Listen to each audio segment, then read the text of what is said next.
The Sith Order is one of the oldest organizations in the galaxy that has went under many, many times of change throughout its long and tethered history. Its organization, structure, and belief systems have always been based around each individual Sith's distinct values, and many of the Sith have chosen to reform it over the years, and it has taken on too many shapes to count. The old Sith believed in exploiting the deepest depths of the dark side, mastering alchemy, sorcery, and magic, able to conjure abilities some would deem to be unnatural. This system of Sith would dominate the old Sith Empire in the time of Tulak Hord and Ludo Kresh. But this ultimate downfall was a lack of diverse abilities and overly relying on the dark side to win every battle. When the Sith lost the Great Hyperspace War and their species being nearly genocided out of existence to learn that sorcery would get an order so far, the empire that would follow under the guide of Emperor Vitiate would form his order to use a more wide range of dark side abilities, more viable for combat, focusing far more on conventional tactics and abilities over the unconventional, to win the day. This would be the empire Darth Kilhoun was raised and trained under, in an order that was founded at the time of great despair and great tragedy after the genocide of the old Sith Order and the old Sith race. He was taught at the Sith Academy in Korriban, and he was trained to be a battlefield Sith. He was trained to use lightning, telekinesis, crushing, and healing abilities, but he was never properly trained to channel his rage into his powers, which unfortunately was his catalyst to the light side, an ultimate balance in the Force. In times of focus, he found the light easy to supplement his powers when he had little raw emotion to fuel the dark side, using the light to manifest and strengthen his powers when the dark couldn't. Over the years of this practice, he didn't question it. In fact, he wondered why more Sith didn't try to use both sides in their pursuit for greater power and greater strength in the Force. Darth Kilhoun deducted that when the Sith split from the Jedi after the 100-Year Darkness, the Dark Jedi that later formed the Sith Order, they simply viewed the Jedi in discontent, and their entire philosophy and beliefs in the light side of the Force. This was a correct point. Their beliefs of being disconnected and selfless goes against human nature and is a flawed ideology. But the light itself isn't solely held under dominion by the Jedi. It was simply one side of the synarchic relationship of the Force. The Force is a unified body with two sides that are equal at all times, always in perfect balance. This Force acted as most gods did in many deity-driven religions that Darth Kilhoun noticed populating the galaxy. He heard the older Sith and many of the old holocrons that believed that the Force had a will, subtly flexing its muscles and influencing events in time and space. The Sith thought the Force, though, was an energy to be bent to their will. The Jedi believed the Force used them to exercise its wishes. Both views on the Force seemed flawed, as the Force seemed like it had its own being, or even it's a deity, or multiple deities, a pantheon of multiple beings ruling the Force for all eternity, and the Sith Empire wasn't following their wishes, and that's why they always lost. So Darth Kilhoun, he looked at the ancient prophecies and the wisdom of the old Sith, and even some heretical tales from the Jedi. He found an ancient Sith philosophy of the Sithtari, a Sith that would destroy the Sith Order and rebuild it stronger than before. He believed himself to be the Sithtari, and he would make the Sith great again. Shuttle bay doors open. A nice hot wind brushed across a young man's scalp. He looked out at the desert ocean of the dead Sith world of Korriban, not knowing where he went, where he landed, and why he was there. Well, he knew the last part. He was there to become Sith, and the Sith Academy was waiting for him. When Darth Kilhoun stepped into the halls of the Sith Academy in Korriban, he was always different from the rest of his acolytes. He was an outsider, being a slave only a week before arriving upon the dead Sith world. He was emotional, but always in control, gaining the eye of the overseers. They viewed the young human as a deviant and would have killed him off if he wasn't loyal to the Sith Empire, Sith teachings, and the Sith Code. During Force training, he came with prior experience, easily able to channel the Force into powers other acolytes couldn't dream of using. Lightning that would disintegrate the dummy targets, able to resist and even fight back against dark side entities that whispered dark thoughts and tried to possess him several times. Sith Lords requested him as an apprentice, more out of fear than anything. seeing him as a possible pawn for their power plays, but his destination was selected. He was to be sent to the front lines to lead the fight against the Republic.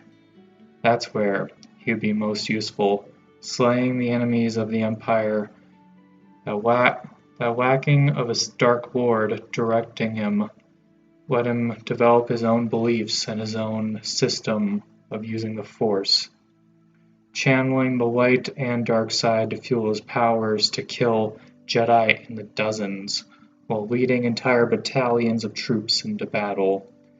He viewed the Force as a companion more than a slave for him to use, only borrowing the powers for mutual benefit, and when he found an old but not ancient holocron in the safe of his lover's father's house, he converged and studied upon an old Sith that went by the name Darth Revan. The Sith that nearly destroyed the Republic and had a belief that balance in the Force to maximize your power by using the benefits of both the light and dark side to the fullest that made him one of the most powerful Sith of his age. He knew when to exercise both sides to his benefit, to both follow the Force and use the Force for yourself. That was the true path. Neither the dogma of the Sith or Jedi were completely true, but bits from both were completely in the right.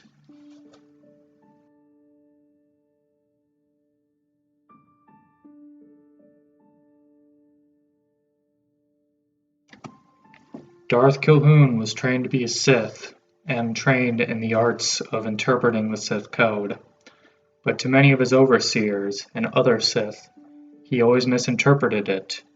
He read it in his own logic that oftentimes deviated from what the other Sith believed, and he would be castrated and charged for this, oftentimes being punished, whipped, beaten, for not getting it right, but it didn't dissuade him. Peace is a lie, there is only passion. The first line of the Sith code made the most sense to the young Darth Calhoun. There will always be conflict of some kind. The galaxy can never find true peace, so why blind yourself from reality by claiming that things are? Peace can never come to be because people have ambitions, and there will always be strife of some kind. Whether it is war or political infighting, peace is an unachievable goal. But your passions are also needed, and you should follow them, as the latter half of the first line states. But this should not come at the expense of your comrades and countrymen. Darth Calhoun was disgusted by the constant Sith infighting that plagued the old Sith Empire that he came from. So when he went about creating his new Sith Empire and religion, he made the Sith swear oaths of loyalty and brotherhood to each other, that they would never lay a finger on one another unless in defense. And this would be one of the core values of the Sith Empire. Through passion, I gain strength. The strength of the individual oftentimes comes from their passions, as it is a strong driving force. Darth Calhoun possessed many of these passions that gave him much strength. The first was his love of his life, a woman that he met in the days of the Sith Academy that formed a strong bond between each other. He would go fight wars and battles for her, trying to protect her at every step. But he was also a realist, preferring stability over pure idealism, and that was another passion. In the Second Sith Civil War of the Sith Empire of Darth Nax, Darth Calhoun chose to lead a neutral faction called the Righteous Guard, which were made up of Sith and military personnel not politically driven to support the Emperor or his rival, instead choosing to guard civil population centers, oftentimes protecting the many cities, defending millions from possible aggression by the Emperor's forces and the rebels. Fighting both in small skirmishes that oftentimes had the defending Righteous Guard come out victorious, Only on the grass plains of the valley of the Sith Academy was built in did Darth Kilhoun have to throw away his neutrality. Rebel tanks came on the horizon, and they met in battle. They nearly stormed the Righteous Guard position when Darth Kilhoun led a strike force to liberate the Sith Academy and push back the rebelling forces. Then the rebels counterattacked, turning into a great slog on the plains, tanks burning, men being butchered to death. This was enough for him. One faction had to win, and the other had to die, and the rebels just signed their death warrant. So why do I bring up this war, as it did come to a victory for the Emperor's forces and Darth Kilhoun? Well, Darth Kilhoun believed the populace needs stability, so they wouldn't break out in riots and starvation, keeping the war as far away from them as possible to keep ultimate stability in his empire. That is why after the Third Sith Civil War and his overthrow of the Sith Emperor Darth Nax, he fulfilled his passion of ultimate stability. He removed the Sith tradition of might makes right. No longer could apprentices just murder their masters for their position. They would have to earn everything or inherit it legally. This was the greatest of his passions, and it drove him to achieve it for not just himself, but for every citizen of the Empire. Through strength, I gain power. Darth Kilhoun took the most blunt interpretation of this. Naturally, a man who works out and can lift huge masses is far more powerful-bodied than a weakling who never exercised a day in his life. That is just natural in his mind, telling him that the Sith are the most natural order of all things. Through power, I gain victory. Again, another line illustrating that power oftentimes means victory. Whether it's power of intellect, able to outsmart an opponent, or have the more powerful army, it is natural that these things bring you victory. But also, on the Force side, on average, the longer trained, more experienced, or just more powerful in the Force individual will gain a victory over a man lacking one or all of these three traits.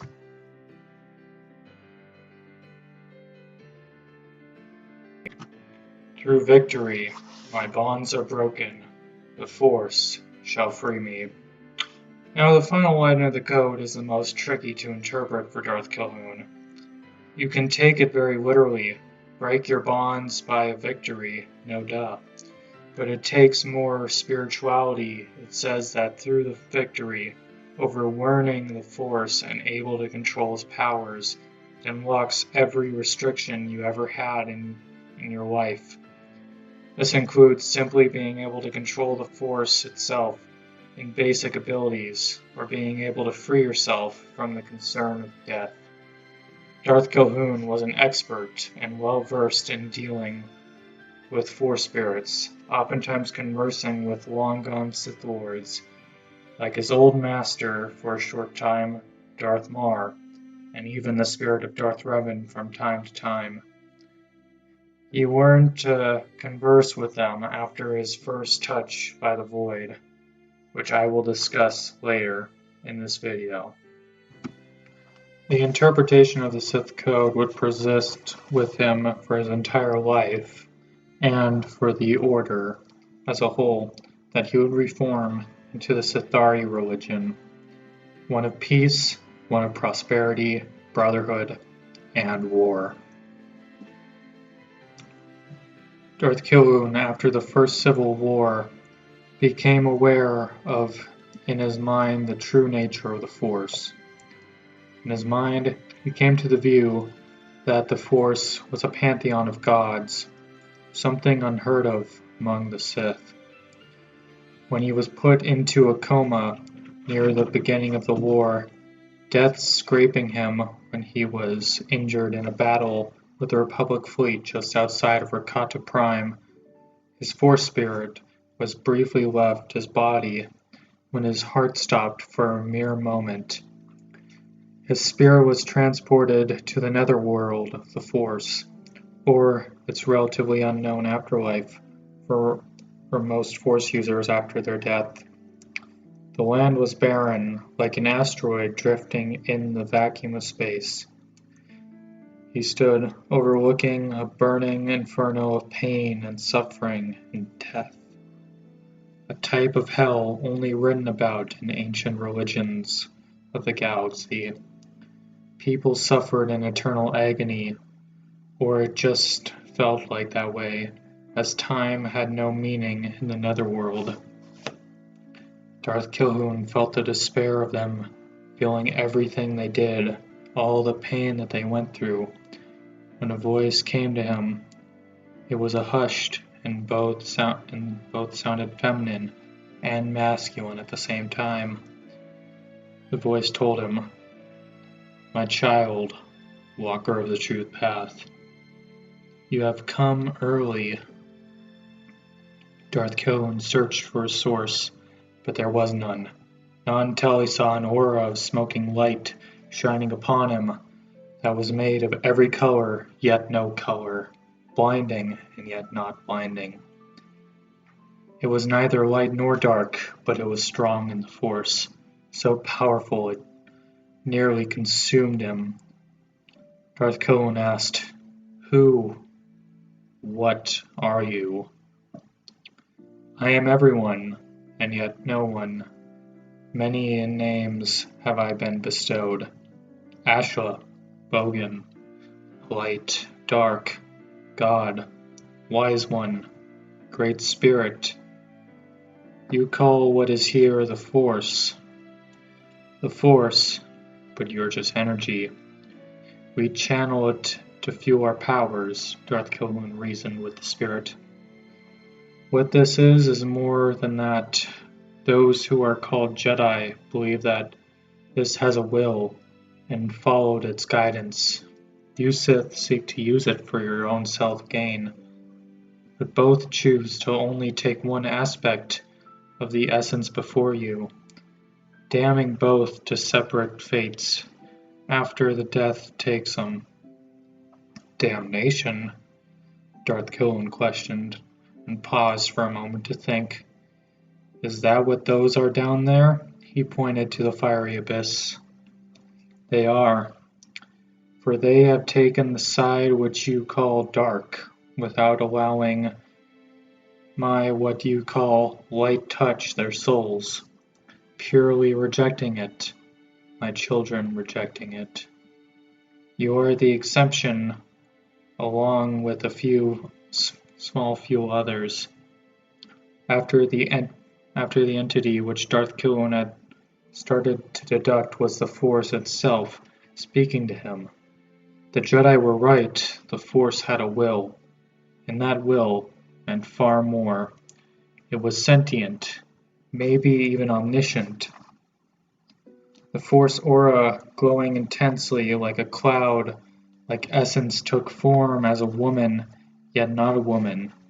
Something beyond human form, but yet it looked so eerily similar.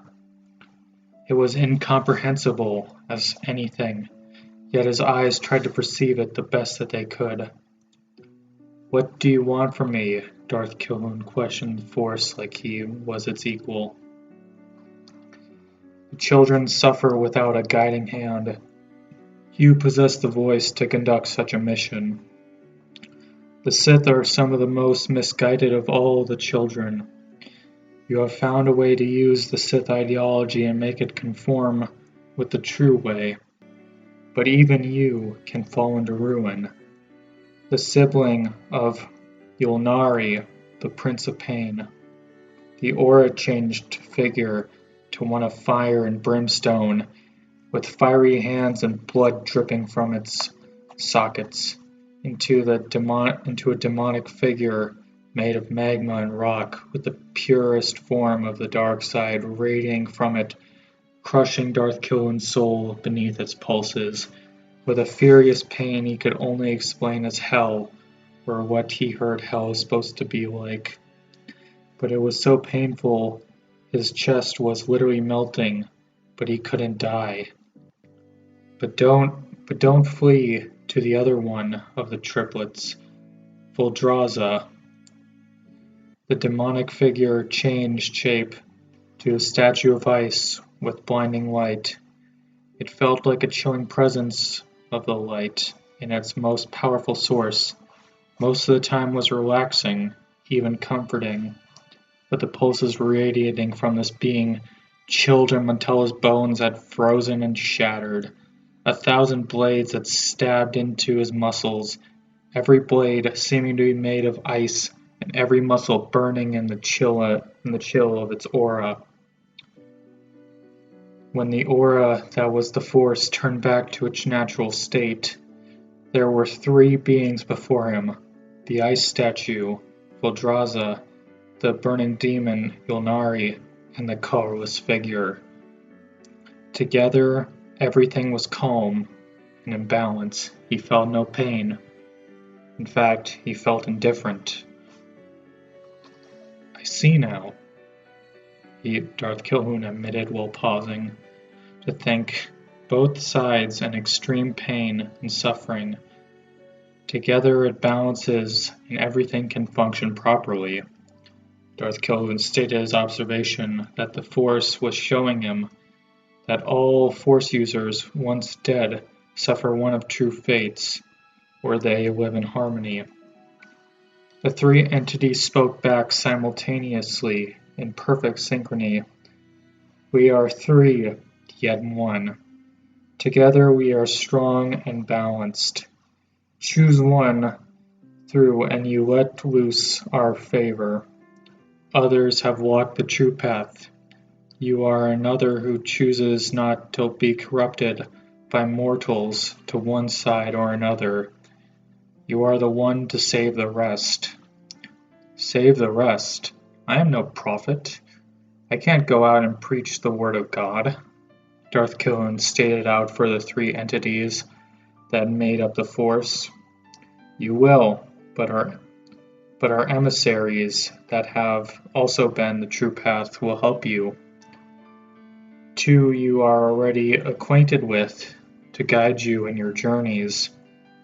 The 3 entities summoned 2 glowing aura spirits before Darth Kilhoun for a moment's glance. One was Darth Mar, who stepped before him, tall and strong in his clad Sith armor, and the other spirit of Revan, who was the radical in terms of balance, standing before him as an equal in his mask bestowed in his ancient robes, radiating their power before him. Darth Kilhoun over the years prepared his Sithtari religion to replace the Sith Order and to follow these gods' will. During the rebuilding efforts after the end of the Third Sith Civil War, the people were broken after the brutal and bloody conflict that left almost 1 billion people dead of all walks of life. That's why when the Sith Imperial Army engineers were rebuilding the cities along with local contractors, Darth Kilhoun saw this as a perfect time to introduce his religion of the Sithtari. The Imperial Army built massive parks at the planned city centers where nature would dominate in beautiful displays of human engineering and spiritual essence living in harmony with one another. Calm streams flowed down short arched bridges with shrines at the center that was never any larger than a small wooden warehouse, but built out of fine wood in simplistic colors painted upon them. Each shrine acted as a place of gathering and community. Festivals and holidays were to be celebrated at a single sermon a month was administered by a local Sith. The Sith acted as the shrine priests or priestess, well versed in the spiritual nature of their faith and able to help those who spiritually deviate from the path. This tradition started with Darth Kilhoun ordering his Grey Sith that had joined him in the rebellion to give spiritual guidance to the younger soldiers. traumatized by the war around them that eventually turned into full religious practice for these soldiers. Later, they would indoctrinate their families and spread on. Then Darth Kilhoun followed it up with actually creating the unified faith, the faith of the new empire, the Sithtari, with the Grey Sith making up its clergy. Each shrine would have a hall where symbols represent the three main deities of the Force in the Sithtari faith. Fuldrada, or the Light, was described as the fertility goddess, or of nature, in the image of a beautiful human woman displaying a face of indifference as she had no emotions and was even cold. The next god, Ilnari, or Dark, the god of war, free will and emotion, he struck his mighty pose in the form of a strong human man wielding a flaming sword as he screamed out at the foes, the protector and dark desires of the Force and his children. The last god, Valkyria, or Balance, was depicted as a formless human made of pure light, most of the time with a cream-like glow, but can be white or gray in nature. The eldest of the gods, tasked being the god of the afterlife and ultimate judge of all the beings in the galaxy. All three gods combine into one, being called the Force, where every Sith draws its power from. Always in balance, the three gods aren't just worshipped by Sith though. Everyone, both Force-sensitive and non-Force users, worship and perform the rituals of worship in the Sithtari faith. All citizens are raised in this new faith, with Darth Kilhoun claiming to be the direct descendant of the god Valkyria when he descended down some centuries ago and impregnated his great-grandmother that gave his family name Kilhoun, a holy name of many emperors to come. Darth Kilhoun made this lie up to cement his family's claim on the throne for all eternity.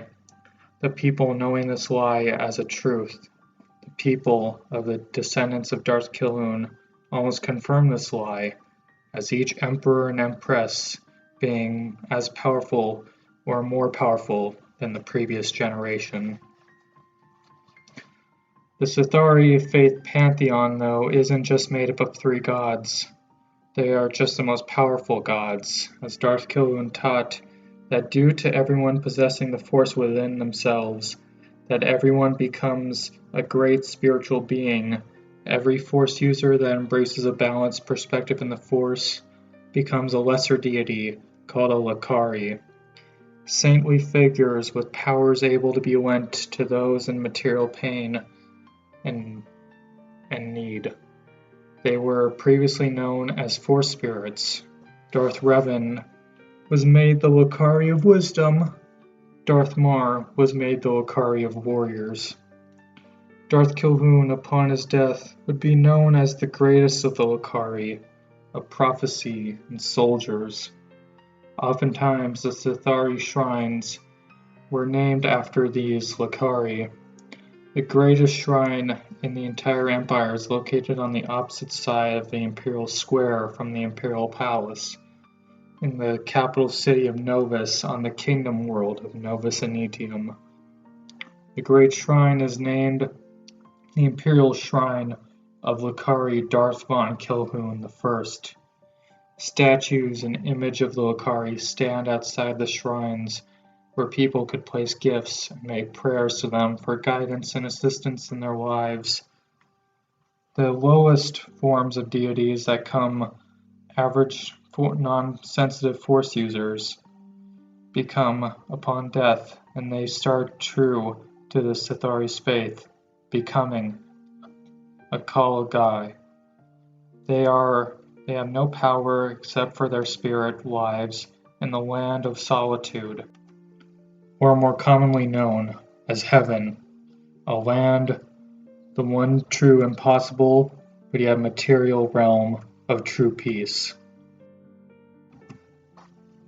In the Sithtari faith, Darth Calhoun preached that there were 3 different possibilities for the afterlife, 2 hells and a single heaven.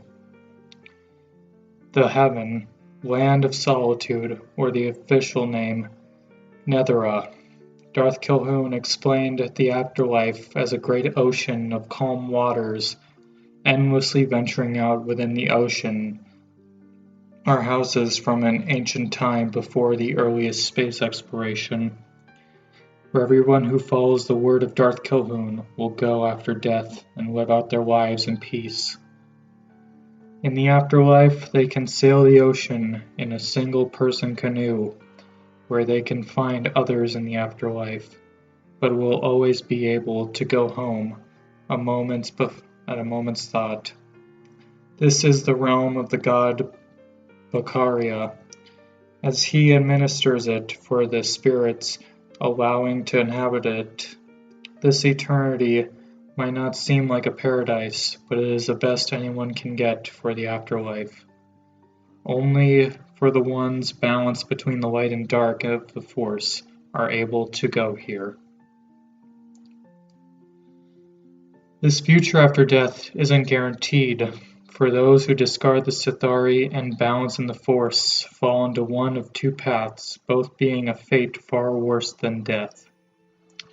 These realms are administered by the other gods and reflect their respective sides of the Force.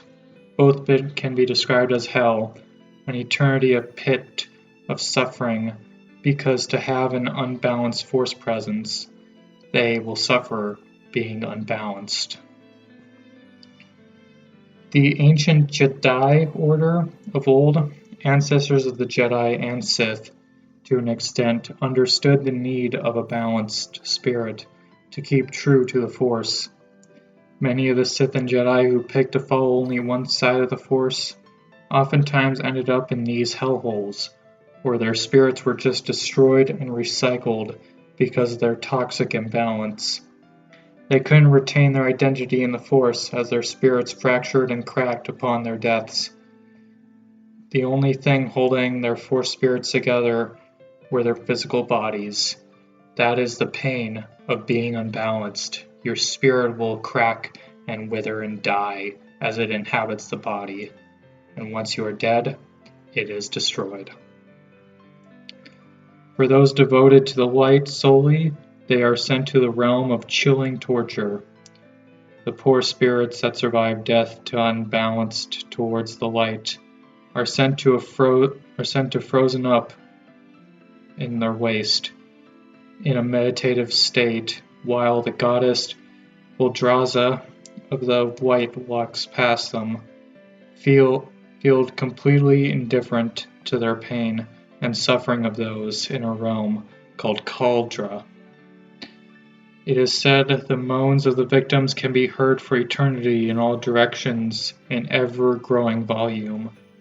When these screams get too high-pitched, it can break Vildraza's state of indifference, taking a slight pause to look upon them in compassion, destroying their Force spirits, their Force energy going into the creation of thousands of new worlds bearing life in the universe that echo over thousands of years. That is why she is the fertility goddess, and she facilitates life through the death of these spirits. The Force oftentimes confuses this as the living Force. Some Force spirits who had trained for this eventual demise can evade their banishment to the realm of Cauldra by disguising their spirits in a shroud of pure Force energy without an identity, able to walk past the goddess Vildraza to the gates and slip out undetected. This is why the occasional Force ghost of the light managed to return to the material realm, like Bastila Shan's Force spirit and the Jedi exile. Vildraza oftentimes doesn't care, though, if they were able to leave Cauldra or not, as she is always in a state of detachment and emotional distance never caring for the affairs of those thrown to her for punishment. The last of the three main gods is the god of the dark, Unalari.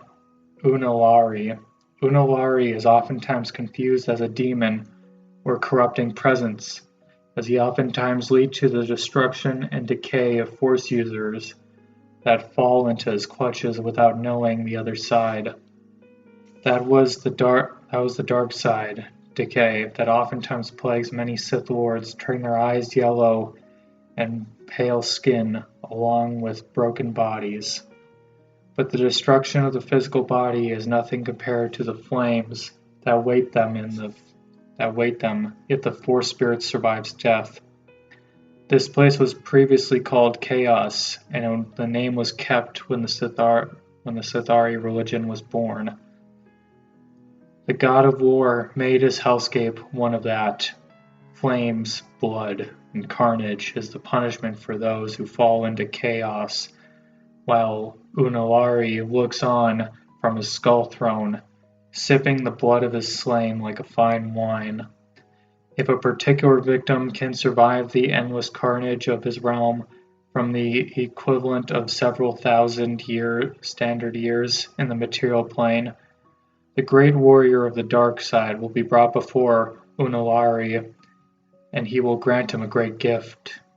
The spirit of the warrior will be broken down and smelted into a new sentient race in the material realm on a new world seated by Foldraza to create an animal with free will and true emotions, bringing a true equilibrium in the galaxy and the universe as a whole.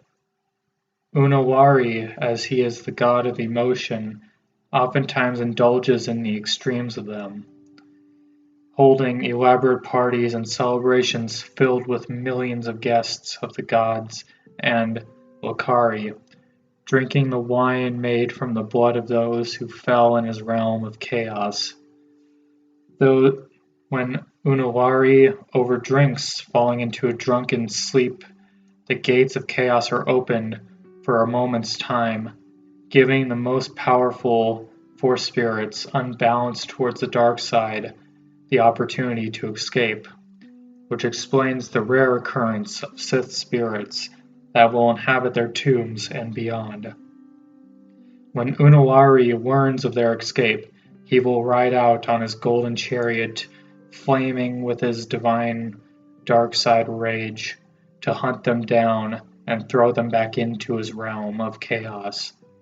But the dark tombs give camouflage to ancient dark side spirits, as they are oftentimes in his realm.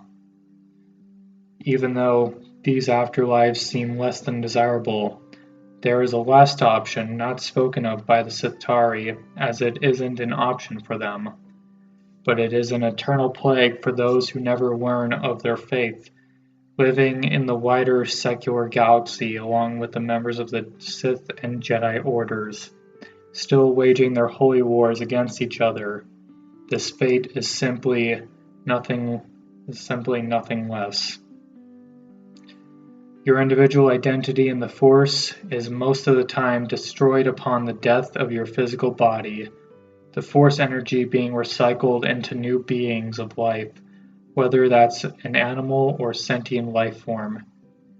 Your individuality is destroyed, melted down with a giant pool of Force energy. Then a chalice is dipped into and poured out into the physical plane as a new life form, and that is how people are born. Their lives do not matter in the end, as they are just recycled over and over again, life after life, death after death. The goal of every member of the Sithtari faith is to keep themselves alive after death. And since the Prophet Emperor Darth Kilhoun preached his new philosophy to the Sith, the realm of Nethera has swelled in population, growing exponentially, and all Sith of Darth Kilhoun's empire not seeking eternal life in the material planes anymore, instead focused on the next generation and the prosperity of their people and empire. This religion is completely intertwined into the Sith Empire, guiding people to the golden future for them. By the time of the Battle of Yavin and destruction of the first Death Star, the Sith Empire spans many thousands of worlds in the unknown regions, fully mapped and colonized by the Sith Empire. Thousands of star systems fly the flag of the Sith Empire, with billions of people on each one and trillions overall worshipping the Force and their three main deities, spiritually guiding the Imperials in their struggle against the many threats that loom around them. They are united in the word of the Prophet Emperor and his direct lineage in the current Imperial House of Kilhoun. No man goes into battle unblessed. No man is ever far from redemption as long as the scales are balanced. The gods of the Force are with them. Darth Kilhoun is with them, and the billions of death embolden the current generation to go on and spread the light, waiting for the perfect time to strike. And with the death of Darth Krayt, 138 years after the Battle of Yavin, with the rest of the galaxy in turmoil, licking its wounds after serious back-to-back wars, a Jedi Order nearly extinct, the one Sith Order gone into hiding, it is time for the Sith Empire of Darth Kilhoun to make its presence known to the galaxy. Empress Lana Kilhoun the 21st raised her crimson blade to the galactic east, with a simple word muttered from her lips: "Charge." As the screams from millions of warships' engines rumbled with vessels as old as the Empire itself, blasted a path into the wider galaxy, every world they conquered, the faith of the Sithtari guides them in their great crusade among the stars. To see if the galaxy can hold up against this unstoppable advance, it may never be known. What is known is that the galaxy will be remembered of the term, "The Force will be with you," and it has a will.